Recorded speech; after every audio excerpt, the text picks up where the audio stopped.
serie de chunks en las cuales, ¿no? ¿Qué es lo que sucede?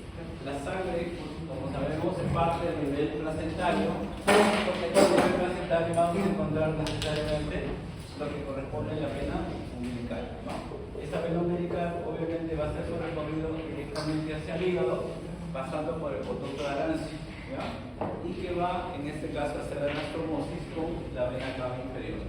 Y de la vena cava inferior va a pasar directamente a la aurícula derecha. Ese es, en este caso, el recorrido.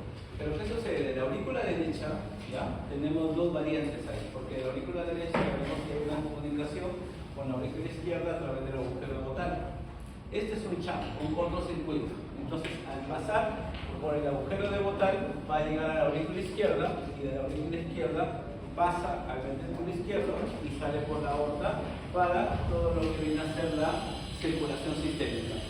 Sin embargo, una fracción de esta sangre va a pasar al ventrículo, obviamente derecho, a través justamente de la válvula tricúspide, pasa al tronco de la pulmonar, como es el circuito normal, pero ya sabemos que el tronco de la pulmonar, a nivel de lo que es la raíz pulmonar izquierda, hay una comunicación con la aorta, ¿no? A través del conducto arterioso, que ese es el otro channel, de tal manera que nuevamente la sangre está en arteria aorta.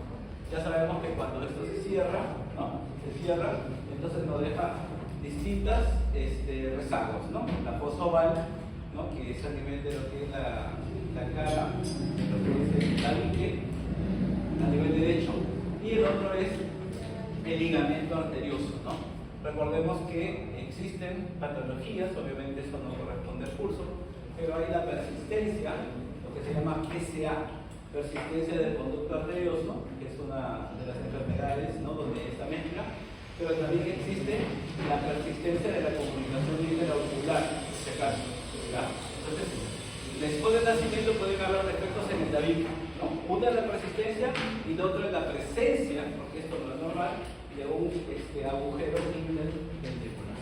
Bueno, eso es respecto a esa circulación. Bueno, vamos entonces con la anatomía general de estas estructuras. Todas las estructuras, acuérdate que acá los vasos sanguíneos son arterias, venas y capilares. En el caso de la arteria y vena, normalmente se caracteriza porque presentan tres túnicas, ¿correcto? Entonces la parte de lo que es la región interna, normalmente comparten, en este caso, esas características, ¿no? El endotelio a la cabeza sabemos que es un epitelio simple plano, que es el que se va a conservar hasta lo que viene a ser el capilar. Sin embargo, la gran diferencia está en la túnica media. La túnica media se caracteriza en este caso de una arteria porque presenta fibras musculares, ¿no? Entonces, esas fibras musculares son las que marcan la diferencia. ¿Por qué? Porque cuando uno hace un corte a lo que es justamente este vaso sanguíneo, lo que va a hacer es permanecer, o sea, se mantiene el calibre de este vaso aún estando sin, en este caso, sin sangre, ¿no? En cambio, una vena va a colapsar y colapsa obviamente porque esta cantidad de fibras musculares y la otra son las fibras elásticas, son las que van a las estructuras van a unirse unas con otras. Ahora, la presencia de las fibras musculares en arterias, pero de preferencia en arteriolas, porque eso ya está determinado, va a determinar lo que significa esta de acá. Miren, ustedes saben que lo que es presión arterial está definido como gasto cardíaco por resistencia periférica, pero el gasto cardíaco aquí es igual a la frecuencia cardíaca por el volumen sistólico, ¿cierto? Pero esta resistencia periférica, que es una variante distinta, está, no te olvides, determinada, ¿ya? Está determinada por, en este caso, por la vasoconstricción, ¿ya? Vasoconstricción de las arteriolas. Básicamente de las arteriolas, ¿no? Que ya sabemos que las arteriolas es un tipo de arteria, ¿no? Por el tema de la diferencia está en el calibre. Entonces, a mayor vasoconstricción, mayor resistencia periférica. ¿Estamos de acuerdo? Entonces es importante, ¿no? Y ahí que a ese nivel, por ejemplo, de vasos sanguíneos, sabemos que participa, ¿de acuerdo? Hemos visto la inervación simpática y parasimpática.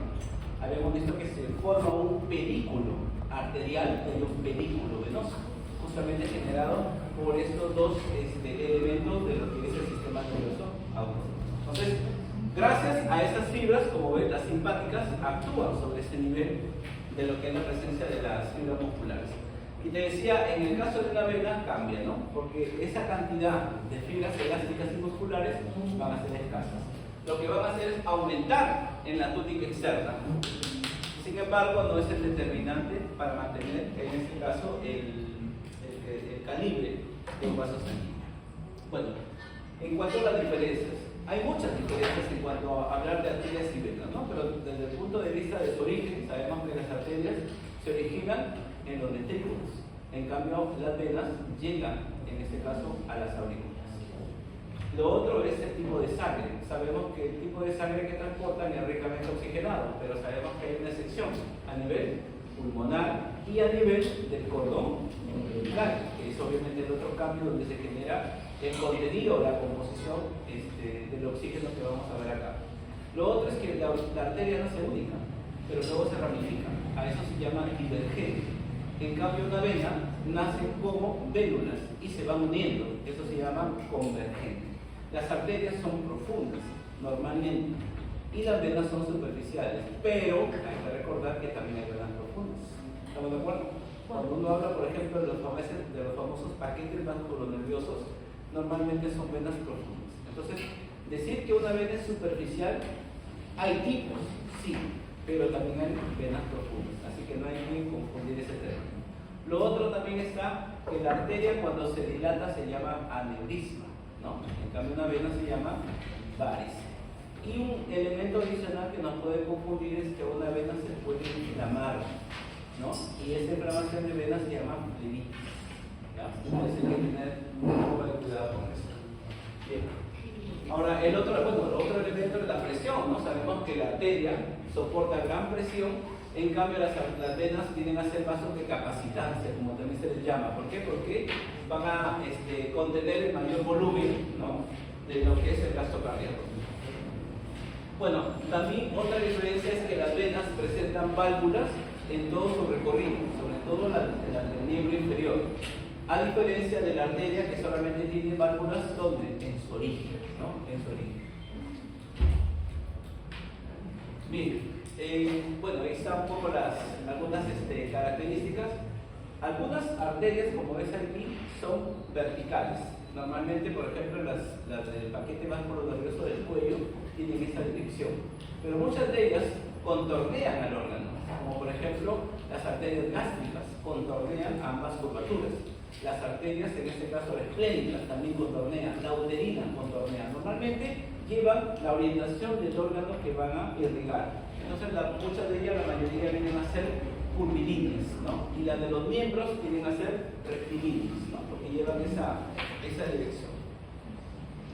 Lo otro también que estamos viendo es que en el caso de una arteria, la arteria es fácil de disecar porque tiene una vaina, en este caso de tejido conectivo, ¿ya? Es una vaina periarterial, a diferencia de la vena que carece de esta estructura y que puede estar a veces en contacto con tejido adiposo, ¿ya? Muchas de ellas pueden impregnarse en un hueso, como por ejemplo en la meninge media, conocemos, ¿no?, el famoso árbol de la higuera o la hoja de la higuera, que es justamente las impregnaciones de esta arteria, ¿no? Ahora, los tipos de anastomosis. Cuando una arteria se une a otra, va a tener diferentes formas.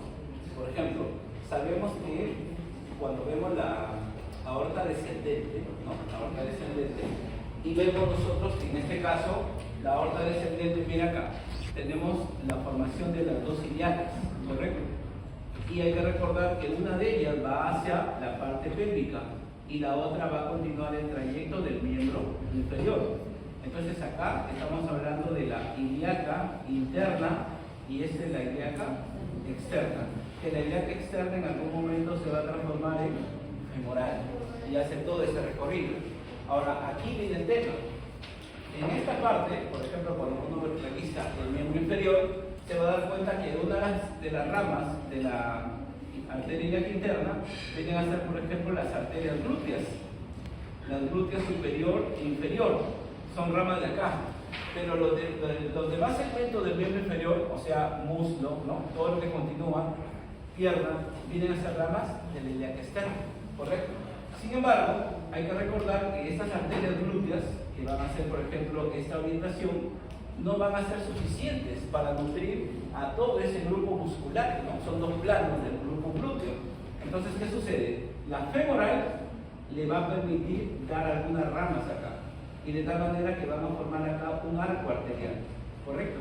Un arco arterial entre ellos. Es una anastomosis, formando arcos arteriales.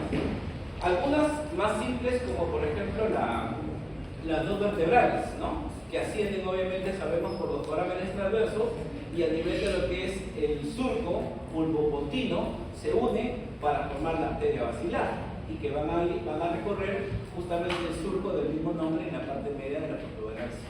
Entonces, las anastomosis son diferentes, porque esa anastomosis que vemos a nivel de lo que es la unión de las vertebrales para formar la basilar se llama en este caso por convergencia, ¿no? Por convergencia. Sin embargo, hay que recordar que también está el polígono de Willis. El polígono de Willis, como sabemos, viene a ser la unión de dos sistemas, el sistema de las vertebrales y el sistema de las carótidas, ¿no? Entonces van a formar también otro tipo de anastomosis. Entonces, las anastomosis no son únicas, son variables en este caso. Y también vamos a encontrar que arteria y vena se pueden anastomosar. Cuando lo hemos visto, por ejemplo, a nivel de circulación pulmonar, hemos visto, y esa es la razón por la cual, ¿te acuerdas? No llega al 100% la saturación del oxígeno, ¿verdad? Entonces, ahí podemos ver los diferentes tipos de anastomosis que vamos a revisar. Ahí podemos ver, bueno, abajo tenemos un tipo de anastomosis, ¿no? En este caso, la convergencia de las vertebrales en la basilar, y arriba estamos viendo, obviamente, el círculo de Willis, que es otro tipo de anastomosis por convergencia, ¿no? Acá podemos ver otro tipo, ¿no? En el caso de lo que es la mesenteria, ¿no? Bien, muchachos. Entonces, ahí estaba lo que te había mencionado, ¿no? Cuando hablamos de venas, y hemos hablado un poco de las características, pero en la clasificación, las venas superficiales, por ejemplo, ¿no? Cuando uno observa, ¿no? Su cara anterior del brazo, ¿qué observas? A la basílica y a la cefálica, ¿no es cierto? ¿Qué son? Venas superficiales. Pero nosotros también hay que ver que existen venas profundas. Por ejemplo, en el triángulo de Scarpa, ¿qué vamos a encontrar? Todo lo que viene a ser el paquete femoral, vena femoral, arteria femoral y nervio femoral. Entonces son profundas, ¿no? O las poplíteas, donde pasa arteria poplítea, nervio poplítea, vena poplítea, perdón, y el nervio no es poplíteo, por si acaso, ¿no? ¿Qué nervio es? Iliaco, ¿no? Entonces, son profundas esas arterias, pero hay que recordar que también hay superficiales, ¿ya? Superficiales. Ahí está, ¿no? La basílica, ¿no? La cefálica, y obviamente acá, un ejemplo, ¿no? Tenemos la vena renal, por ejemplo, que también es otra vena, también profunda, ¿no? Bien. Ahora, revisemos en este caso a las arterias de la gran circulación. En este caso estamos hablando de dos, el tronco pulmonar y la aorta, ¿no? Que la aorta obviamente tiene sus segmentos respectivos. Entonces, como podemos ver, la pulmonar sabemos que se origina en el ventrículo derecho, ¿no es cierto? Recordemos que existen dos tipos de nodos.